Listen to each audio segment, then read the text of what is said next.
To you. You've been here in Cherokee County at this apartment complex for how long? Since November 6th. November 6th. And they hired you in? 11th. The next day on the 7th I was starting. Okay. So do you live by yourself in the apartment? I have a roommate. Okay. My roommate's name is Corey. Mm-hmm. His mom is my manager. Oh, okay. So you get a discount on your rent or anything? Mm-hmm. Okay. So what is your primary job? I am a maintenance / groundskeeper. I mean, I pick up trash. I punch apartments, which means like if these blinds or something was messed up, we take those blinds down, put new ones up, put stove eyes on the stove, drip pans. Did you know how to do all that stuff before you got here, or you just kind I of... learned on the... How'd they hire you if you didn't have any experience or anything? Because you knew them? I guess.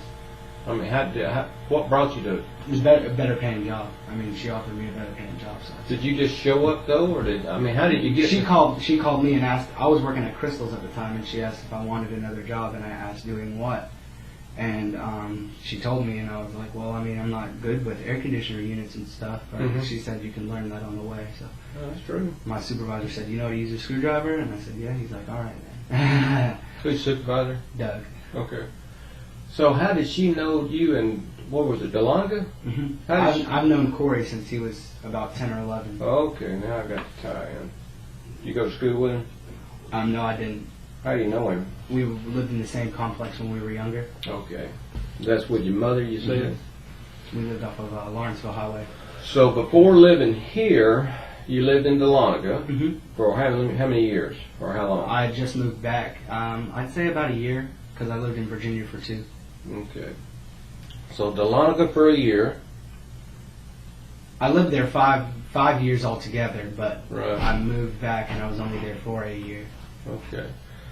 Virginia's where your dad lives? Yes, sir. Okay, so you lived with him for a while? Mm-hmm. And then I got my own place. I rented out a room from an older couple. They had roommate thing. In Virginia? Mm-hmm. So did you live by yourself then when you rented that out, or did you have a No, roommate? I had two roommates. Males? A male, female, and another male. Well, the married couple, and then me and David. Wow, all in one apartment? It was a 3-bedroom house. Oh, okay. All right. So, what about Virginia? Did you come from New York to Virginia then, or? New York. I lived there till I was about 7. Moved to Virginia. My parents got split up.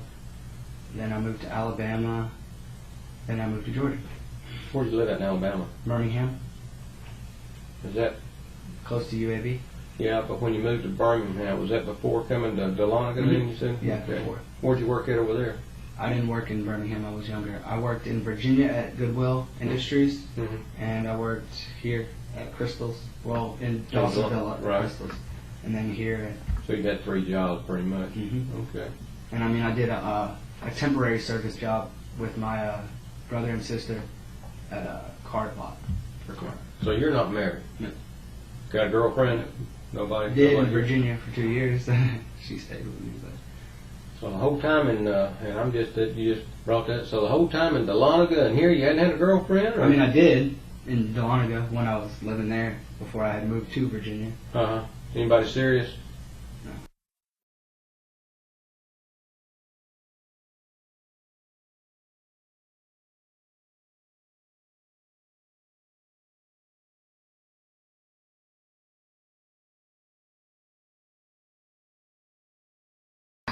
What was her name? Larissa. Why she lived over in Delonga, so. What was her last name? Fuller. Fuller. How long did you date her? Almost a year. 9 months. And it took you that long to find out? Or you just trying to hang in there? I was whipped, I guess. She was a really cute girl, so I really liked her. Okay. So you live with Corey here, and that's because you knew him from school, moved in with him and all that. I didn't go to school. Or you knew him from our own neighborhood. Oh, okay. And so you moved in with him here, and you've been working here, and that's pretty much it. You're not going to school or anything like that. Yes. All right. This thing, and I know people, you said they talked to you last night, and talked to you some this morning or something like that? I mean, I talked to him for a second, but that's when he told me to come up here.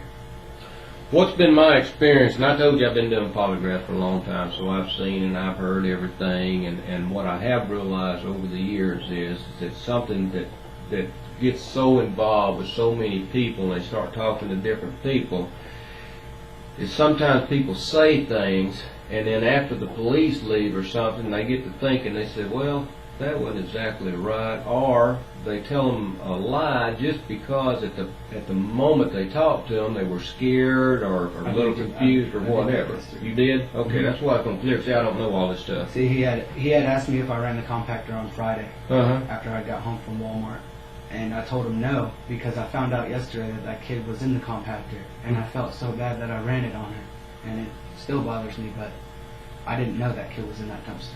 Okay, so you told them that you didn't run it. Yeah, because I found out that she was in there, and I thought they was just going to start pinpointing because I did run it.